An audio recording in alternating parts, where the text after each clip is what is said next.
Alien Albino Dragon had her wings glued shut with time until human. Beginning, the frozen skies of Orin 9, the twin suns of Orin. 9 burned pale through the lavender clouds, casting endless twilight across the glass deserts and ice reefs that sprawl beyond sight. The planet was ancient, older than any human calendar could measure, and it whispered of civilizations long extinct. Wind howled through the canyons, sounding like the sighs of the dead. In those forgotten skies hung the Albino Dragon, a legend among alien worlds, though few living beings still remember her true name, Seraphim, the Timeless One.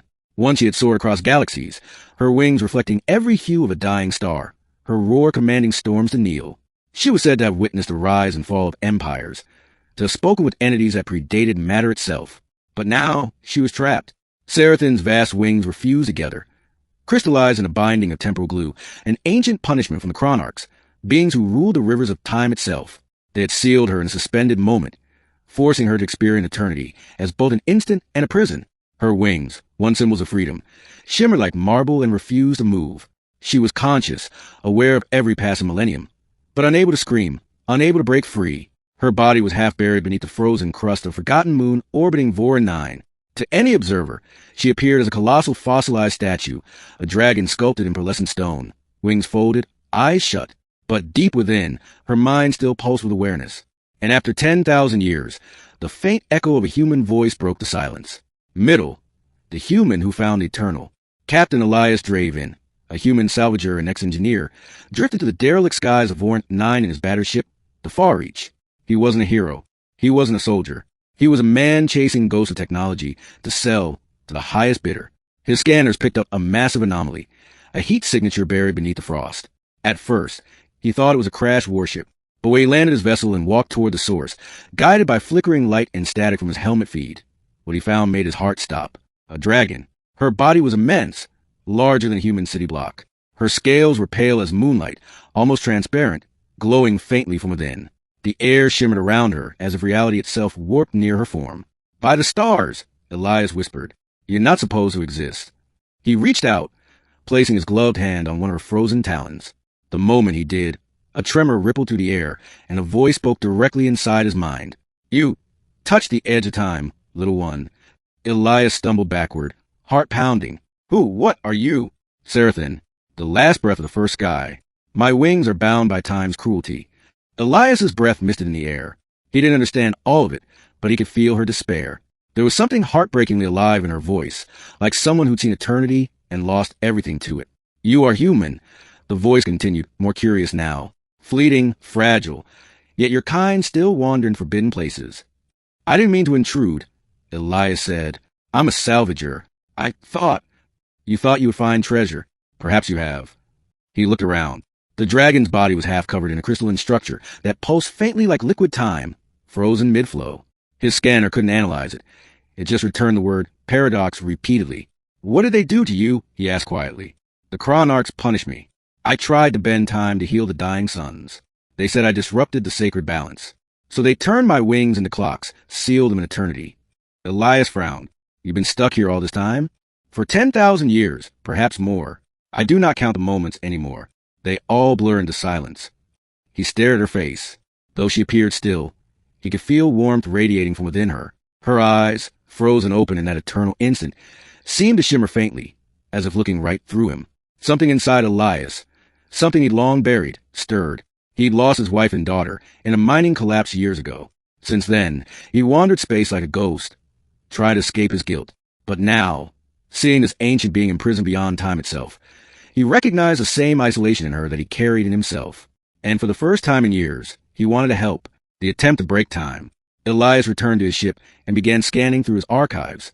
He'd worked with temporal fusion cores before, the kind used to power stargates. Theoretically, time energy could be disrupted or reversed by creating a controlled chronon surge. Dangerous? Absolutely. But if he could focus that surge through Seraphim's bindings, maybe, just maybe, it could fracture them. He spent days preparing. Every system in his ship groaned from the strain. He built a temporal converter using scavenged reactor parts and linked it to his suit.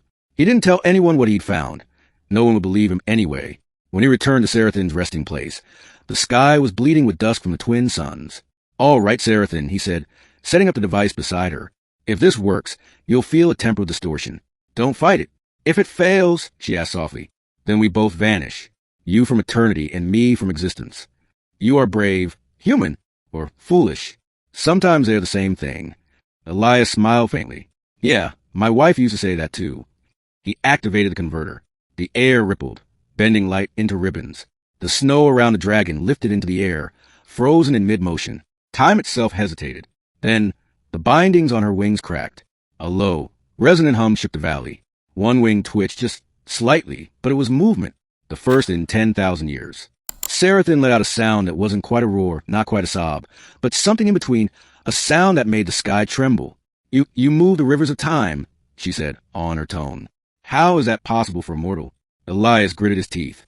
Because mortals are good at breaking things. The converter overloaded. Sparks flew, and the field collapsed.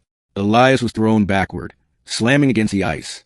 The bindings partially refroze, but not completely. A fracture now ran across the crystalline temporal glue, pulsing like a heartbeat. Sarathin's voice filled his mind again, trembling. You have done more for me than all the gods of time combined. You gave me hope. Elias coughed, blood on his lip. Then I'll finish the job. You cannot. The chronarchs will notice the disturbance. They will come. Then let them, he muttered, staggering to his feet. They'll have to go through me. The arrival of the chronarchs. It began as a shimmer in the sky, a distortion, as though someone had drawn a knife across reality. Then figures emerged. They weren't physical in the human sense. Each one was a silhouette of glass and light, humanoid yet infinite, their forms filled with rotating constellations. They spoke not with voices, but with vibrations that made the air hum. Time has been disturbed. The sentence was eternal. The human must be erased. Sarathin's eyes flared with pale fire. He is under my protection. You have no dominion. You are bound. The chronarchs lifted their hands. Space folded inward. Elias's ship imploded like paper. He barely had time to dive aside before the shockwave tore through the ground. Stop, he shouted. She's done nothing wrong. Mortals have no say in the laws of time. Elias raised the converter again, now cracked and unstable. Then I'll rewrite your laws. He slammed his palm onto the control panel. The device screamed, releasing a flood of unstable chronon energy. The explosion wasn't fire or light. It was every moment happening at once. Elias saw flashes of the dragon flying across nebulae, speaking to ancient races, holding dying stars in her claws. He saw her punished, her wings crystallizing. He saw himself, a broken man who'd spent his life running from grief. And then he saw a choice. The converter began to tear his body apart. Time was eating him, but if he could channel the energy into Sarathin, she might escape. Sarathin, he shouted over the storm. Take it. Take my time. You do not understand. Just do it. For the first time in eons, she unfurled her wings. The cracks split open, light pouring through. She drew in the energy, absorbing Elias's lifespan, his every second, every memory, every heartbeat, and the binding shattered completely. With a thunderous roar, she rose into the air. The chronarch screamed, if beings like them could scream, as the unleashed dragon of time broke the timeline itself, ending the human's last second. Silence. The explosion faded. The chronarchs were gone, their forms dissolved into scattered starlight. Sarathin hovered above the icy plain, her wings now vast arcs of translucent brilliance. Each feather shimmered with moments, past, present, and future, spinning in perfect harmony. She had been restored. But Elias lay on the ground, aging rapidly. His hair turned white, his skin creased and withered.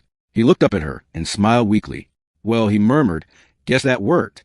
Sarathin landed beside him, lowering her head until one golden eye met his. You gave me your time, human. You have none left. I didn't need it anymore, he whispered. Just promise me you'll fly again. You saved eternity from itself. I will not forget. Good, Elias said softly. Then maybe I'll live on somewhere in your memories. No, she said, her voice trembling. You will live within time. She extended her wing and brushed it gently across him. For a moment, Elias glowed with soft light and then vanished, not into death, but into the stream of time itself. Sarathin lifted her head to the sky.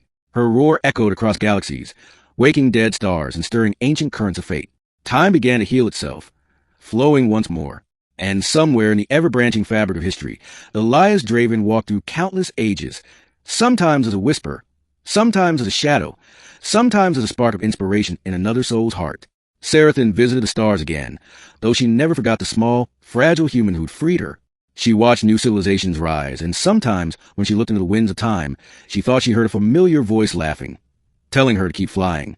For the albino dragon, once bound by eternity, had learned that even time itself could be undone by one human's compassion. Epilogue 10,000 years later. On a human colony near the edge of the Orion Rift, a young girl played by a crystal lake. She was building a tiny dragon sculpture out of pale sand, humming a tune she didn't know she knew. When she finished, she whispered, "Fly." And for the briefest moment, as the wind caught the sand, a faint shimmer of white wings glimmered across the sky, like time remembering something beautiful.